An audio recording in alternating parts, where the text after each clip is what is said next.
Hello friend, welcome to DG classes.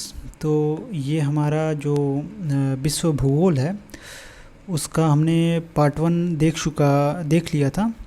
तो इसमें हम लोगों ने कुछ क्वेश्चंस कवर किए थे और कुछ टॉपिक्स बच गए थे। तो उसी के रिगार्डिंग ये पार्ट 2 हम लाए हैं, जिसमें हम और जैसे विश्व का राजनीतिक भूगोल हो गया, जलवायु मौसम हो गया, टाइम जोन, जनसांख्यिकी परिवर्तन तथा प्रवास, ये इतने कंप्लीट करेंगे इस वीडियो में। और जो विश्व का विविध है, भूगोल विविध, ये हम नेक्स्ट वीडियो में कवर करेंगे।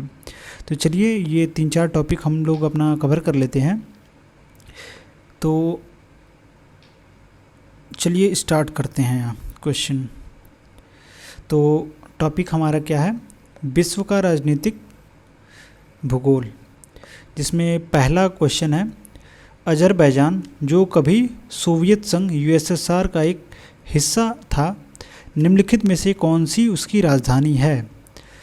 तो अजरबैजान जो कि यूएसएसआर का कभी यूनियन का जो हिस्सा था, उसकी राजधानी बाकू है। तो ऑप्शन सी हमारा सही हो जाएगा, बाकू, जो कि अजरबैजान की कैपिटल है। उज्बेकिस्तान की कैपिटल क्या है? ताशकंद। मंगोलिया की कैपिटल क्या है? उलान बतार, जिसे उलान बटोर भी कहते हैं। और जो यूक्रेन की कैपिटल क्या है? कीव है। नेक्स्ट क्वेश्चन है, निम्नलिखित में से कोस्टा रिका की राजधानी कौन सी है? तो जो कोस्टा रिका है, इसकी राजधानी है सान जोस। तो ऑप्शन सी हमारा सही हो जाएगा। नेक्स्ट क्वेश्चन है, रियाद किस देश की राजधानी है? तो ऑप्शन दे रखा है, ए इनमें से कोई नहीं, बी सऊदी अरब, सी बांग्लादेश, डी म्यांमार। तो जो रियाद है ये सऊदी अरब देश की राजधानी है। तो ऑप्शन बी हमारा सही हो जाएगा। और जो बांग्लादेश की राजधानी है ढाका है, और म्यांमार की राजधानी नयपीडाव है। नेक्स्ट क्वेश्चन है, वेनिस शहर जो नहरों और पुलों से युक्त है, निम्नलिखित किस देश में स्थित है? तो जो वेनिस शहर है ये इटली देश में स्थित है। तो ऑप्शन डी हमारा सही हो जाएगा, इटली। नेक्स्ट क्वेश्चन है, निम्नलिखित में से किस देश की समुद्री सीमा भूमध्य सागर पर नहीं है? तो ऑप्शन ए है तुर्की, बी है फ्रांस, सी है बेल्जियम, और डी है यूनान। तो बेल्जियम जो देश है, जो सीमा है बेल्जियम देश की, इसकी भूमध्य सागर पर नहीं है। तो ऑप्शन सी हमारा करेक्ट हो जाएगा। और जो ये तीनों तुर्की, फ्रांस और यूनान देश हैं, इन तीनों की जो भूमध्य सीमा है ये भूमध्य सागर से मिलती है। नेक्स्ट क्वेश्चन है, निम्नलिखित में से कौन सा एक अल्पाइन देश है?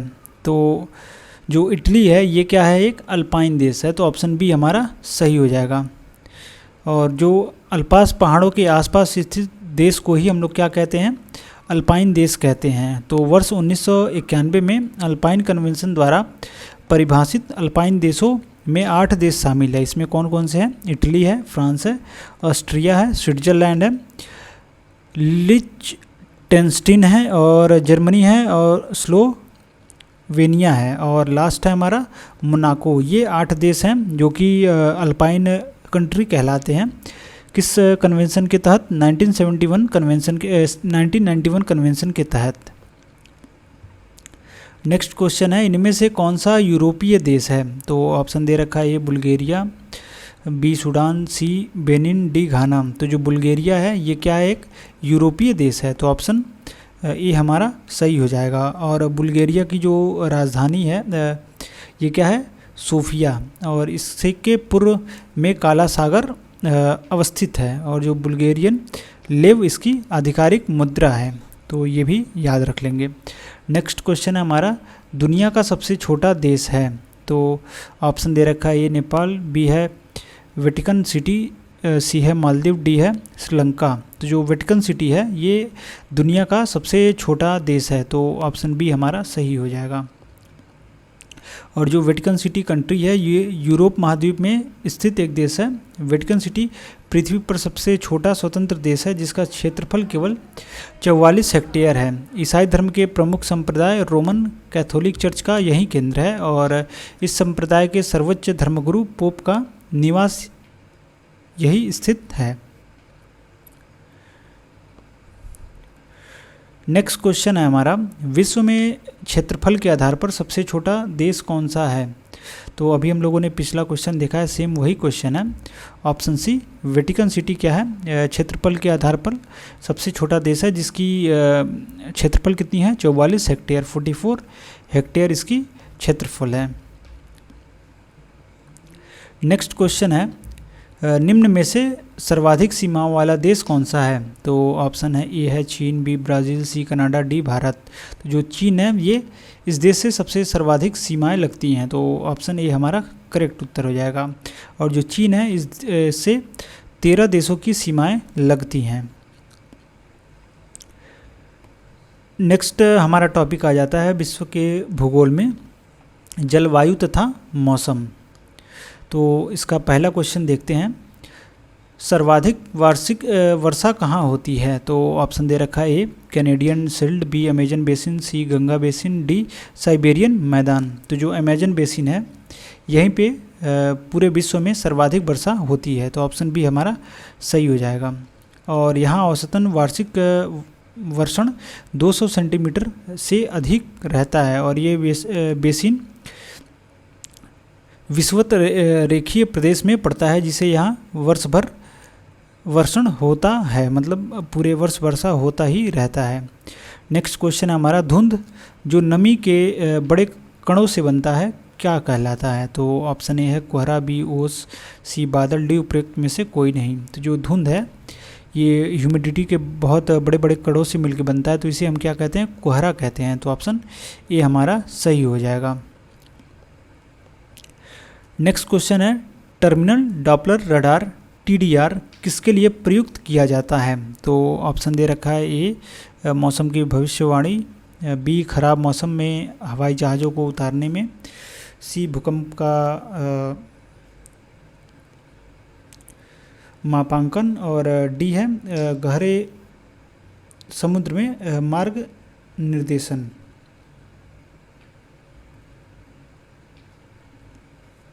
तो इनमें से कोई भी उत्तर करेक्ट नहीं है, तो हमारा करेक्ट उत्तर हो जाएगा जो कि TDR रडार है। ये मुख्यतः खराब मौसम की जानकारी हासिल कर हवाई जहाज़ों के नीचे उतारने यानी लैंडिंग एवं उड्डयन यानी टेक ऑफ में सहायता करता है।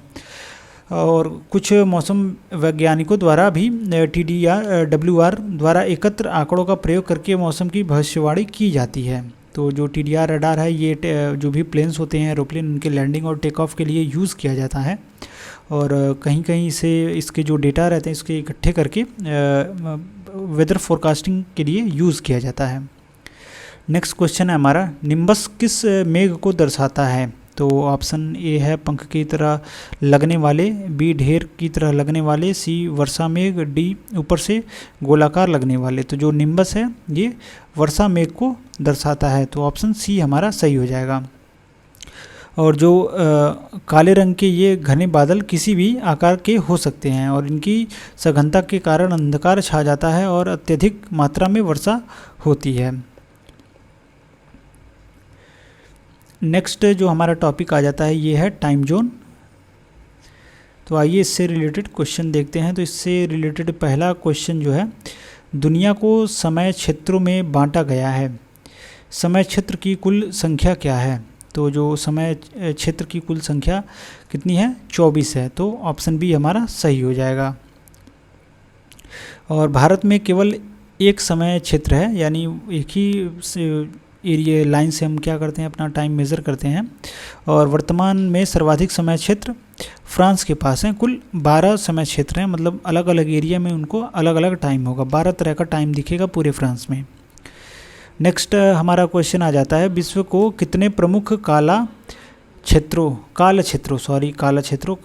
है यानी टाइम जोन में विभाजित किया गया है? तो सेम आंसर 24 हो जाएगा। तो आप देख सकते हैं कि एक ही क्वेश्चन 2 बार रिपीट हो रहा है, तो इसीलिए कह रहे हैं कि UP+C जो भी PYQ इस एग्ज़ाम के लिए बहुत ही ज़्यादा इम्पॉर्टेंट है। देखिए ये क्वेश्चन 2018 में आ रखा है, और सेम क्वेश्चन जो UP+C PIT 2022 में एग्ज़ाम हुआ था उसके प्रथम पाली में आया हुआ है। तो आप देख सकते हैं कि सेम क्वेश्चन कई बार एग्ज़ाम में आ रहा है। तो पूरा का पूरा वीडियो देखिए और रिवीजन बार बार करिए। पीडीएफ आपको टेलीग्राम पे मिल जाएगा, वहाँ से आप पीडीएफ लीजिए, प्रिंट आउट करा लीजिए या फ़ोन में ही आप इसे रिवीजन करते रहिए। तो चलिए नेक्स्ट क्वेश्चन देखते हैं। जो ग्रीनविच मीन टाइम से भारतीय मानक समय कितना आगे है? तो ऑप्शन ए है 4 घंटे 30 मिनट, बी है 5 घंटे, सी है 4 घंटे 45 मिनट और डी है 5 घंटे 30 मिनट। तो जो टाइम मेरिडियन है, जो ग्रीनविच टाइम मेरिडियन है, उससे जो हमारे देश की जो समय रेखा है ये 5 घंटे 30 मिनट आगे है। तो जो भारत के मानक समय का निर्धारण 82 डिग्री 30 मिनट पूर्व देशांतर से किया जाता है। चूँकि दो देशांतरों के मध्य 4 मिनट का अंतर होता है, तो अतः भारत की जो ग्रीनविच से यहाँ तक का 5 घंटा 30 मिनट तक का अंतर देखने को मिलता है। नेक्स्ट क्वेश्चन है, Greenwich mean time GMT globe पर टाइम जोन की शुरुआत का प्रतीक है और किसी भी देश में समय जीएमटी के आगे या पीछे देश के घंटों की संख्या को मापने का समय है। तो ग्रीनविच निम्नलिखित में से किस शहर के पास स्थित है? तो ग्रीनविच जो ये टाइम जोन है, ग्रीनविच मीन टाइम जोन, ये लंदन में स्थित है। तो ऑप्शन ए हमारा सही उत्तर हो जाएगा, लंदन। तो विश्व को 24 समय जोनों में विभाजित किया गया है और जो ग्रीनविच मीन टाइम जोन, जिसे 0 डिग्री देशांतर कहते हैं, ये यहीं से गुजरता है, जो यूनाइटेड किंगडम के लंदन शहर के पास से होकर गुजरता है। और भारत का जो स्थानीय मानक जो समय है वो 82 डिग्री 30 मिनट पूर्व देशांतर रेखा है, जो ग्रीनविच मीन समय से 5 घंटे और 30 मिनट आगे है। और ये याद रखेंगे कि जो ये ग्रीनविच मीन टाइम लाइन है, ये किसी भी प्लेस को टच नहीं करता, ये विदाउट टचिंग किसी भी कंट्री को ये टच नहीं करता, उनके पास से ही। जैसे ये आप देखेंगे ये स्ट्रेट लाइन नहीं है, ये ऐसे स्ट्रेट लाइन नहीं है, ये थोड़ा सा ऐसे घुमावदार लाइन है। तो ये जो भी कंट्रीज़ आती हैं उनको ये विदाउट टचिंग ये थोड़ा सा रोटेट करके फिर से मेज़र किया जाता है। नेक्स्ट हमारा टॉपिक आ जाता है जनसांख्यिकी परिवर्तन तथा प्रवास। तो इसका पहला क्वेश्चन है, जनसंख्या के आधार पर देशों की सूची में भारत की रैंक। तो रैंक क्या है भारत की? तो भारत दूसरे रैंक पे है और चीन क्या है? पहले रैंक पे है।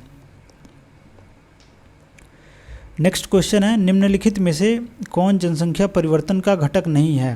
तो ऑप्शन दे रखा है, रुग्णता, बी प्रवसन, सी मृत्यु, डी जन्म। तो जो रुग्णता है ये क्या है? जनसंख्या परिवर्तन का एक फैक्टर नहीं है, घटक नहीं है। मॉर्बिडिटी ये एक फैक्टर नहीं है किसका? जनसंख्या परिवर्तन का।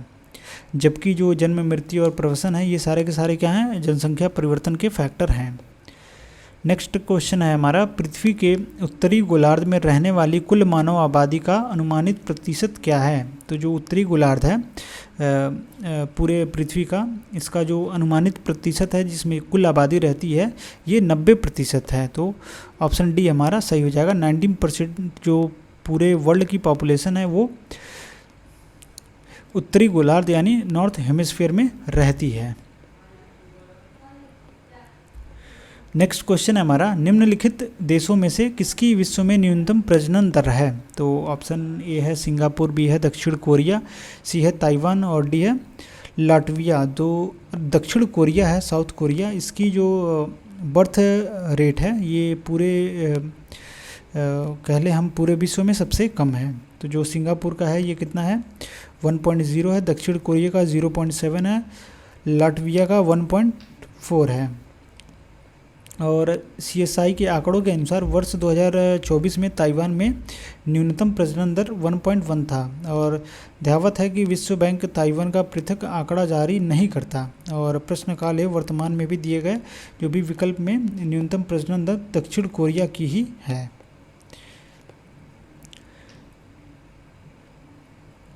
नेक्स्ट क्वेश्चन है, निम्नलिखित में से किस देश की प्रजनन दर विश्व में सर्वाधिक है? तो जो सोमालिया है इसकी क्या है जो प्रजनन दर है ये पूरे विश्व में सबसे ज़्यादा है। नेक्स्ट क्वेश्चन है हमारा, देशांतरण डैश की आबादी की संख्या, विस्तार और संयोजन को बदल देता है। तो आपका ऑप्शन ए है प्रस्थान के क्षेत्र, बी इनमें से कोई नहीं, सी प्रस्थान तथा आगमन दोनों क्षेत्र, और डी है आगमन के क्षेत्र। तो जो प्रस्थान और आगमन दोनों क्षेत्र हैं ये क्या करते हैं, आबादी की संख्या, विस्तार और संयोजन बदल देता है। देशांतरण यानी माइग्रेशन। तो इस वीडियो में इतना ही। नेक्स्ट वीडियो में हम लोग देखेंगे विश्व का भूगोल का विविध यानी मिसलेनियस क्वेश्चन जो भी हैं विश्व के भूगोल से रिलेटेड, वो सारा का सारा हम अगले वीडियो में कवर करेंगे। तो बने रहिए वीडियो के साथ और चैनल को सब्सक्राइब कर दीजिए, वीडियो को लाइक करिए और कम से कम अपने एक फ्रेंड सर्कल या स्टडी ग्रुप में ज़रूर शेयर कर दीजिए इस वीडियो को। तो चलिए मिलते हैं नेक्स्ट वीडियो में। Thank you.